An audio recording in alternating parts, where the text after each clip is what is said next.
علیکم دوستوں، میں آپ کے اپنے YouTube channel Ahmad Urdu classes سے عبدالحسیب آپ کا خیر مقدم کرتا ہوں۔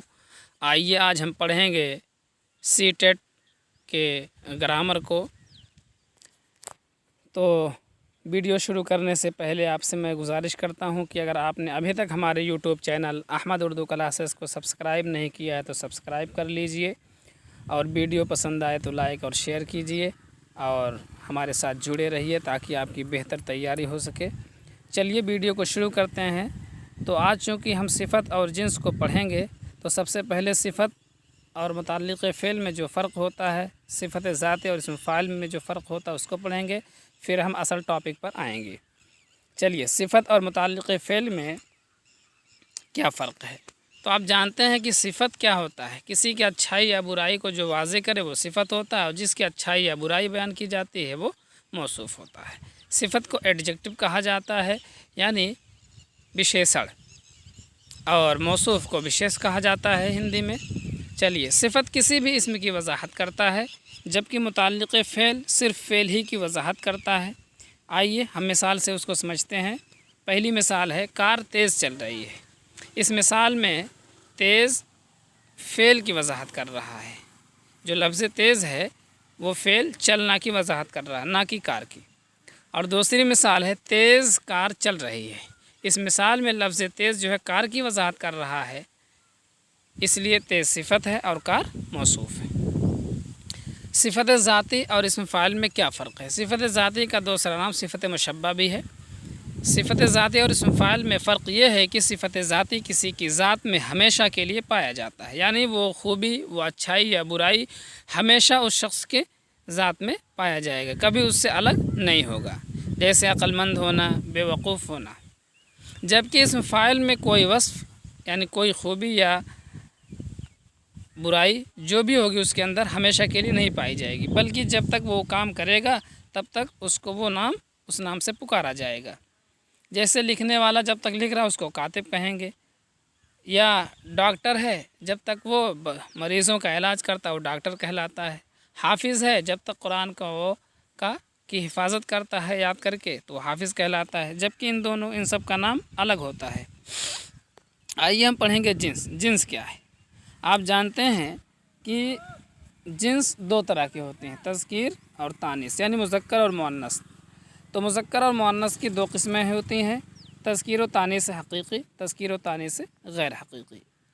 دیکھیے، تذکیر و تانیث حقیقی وہ اسم ہے جس جاندار نر کے مقابلے میں اسی کی جنس کا مادہ اور مادہ کے مقابلے میں کوئی مذکر جاندار ہو، جیسے لڑکا ہے اس کے مقابلے میں لڑکی ہے، اور لڑکی کے مقابلے میں لڑکا ہے، تو دونوں ایک مذکر ہے ایک مؤنث ہے، اور دونوں اسی کے جنس سے ہیں۔ گائے ہے اور بیل ہے، تو گائے مؤنث ہے اور بیل مذکر ہے، گائے کے مقابلے میں بیل ہے، اور دونوں جاندار ہیں۔ بکرا اور بکری، دیکھیں مذکر اور مؤنث دونوں ہیں، دونوں جاندار ہیں، تو یہ جو جاندار ہوں گے اور ان کے مقابلے میں مذکر اور مؤنث ہوگا ایک دوسرے کے مقابلے میں، تو وہ تذکیر و تانیث حقیقی کہلائیں گے۔ تذکیر و تانیث غیر حقیقی کیا ہے؟ وہ اسم ہے جس کے مقابلے میں کوئی مذکر جاندار نہ ہو، اور مذکر کے مقابلے میں کوئی مؤنث جاندار نہ ہو اسی کے جنس کا۔ جیسے جوتا تو مذکر ہے، اس کے مقابلے مؤنث جوتی ہے، لیکن وہ جاندار نہیں، اس لیے غیر حقیقی ہے۔ گھنٹہ ہے، اس کے مقابلے مؤنث گھڑی ہے، لیکن دونوں بے جان ہیں، اس لیے دونوں ایک دوسرے کے مقابل میں تو ہیں، لیکن جاندار نہ ہونے کی وجہ سے مذکر اور مؤنث غیر حقیقی کہلائیں گے۔ آئیے ہم پڑھتے ہیں اس میں تعداد کو۔ اس میں تعداد یعنی جس سے کسی کی عدد کا پتہ چلے، کسی کی سنکھیا کا پتہ چلے، کسی کا کاؤنٹ کیا جائے، وہ ہے اس میں تعداد۔ اس میں تعداد دو طرح کے ہوتے ہیں، ایک واحد ہوتا ہے، ایک جمع ہوتا ہے، یعنی ایک وچن اور بہو وچن۔ تو واحد یعنی ایک وچن وہ اسم ہے جس سے ایک چیز سمجھی جائے، ایک چیز پر جو دلالت کرے وہ آپ کا واحد ہو جائے گا، جیسے گائے، لڑکا، مدرس، کتاب، کاپی، قلم وغیرہ۔ اور جمع وہ اسم ہے جس سے دو یا دو سے زیادہ چیزیں سمجھی جائیں، جیسے لڑکے، گائیں، مدرسین، کاپیاں، کتابیں، یہ سب ہو گئے۔ آئیے تنبیہ دیکھتے ہیں۔ جملوں میں واحد کے ساتھ فعل بھی واحد آتا ہے، یعنی جب جملے میں کوئی اسم واحد ہوگا تو فعل جو اس کے ساتھ لایا جائے گا وہ بھی واحد ہی لایا جائے گا، اور جب جمع کے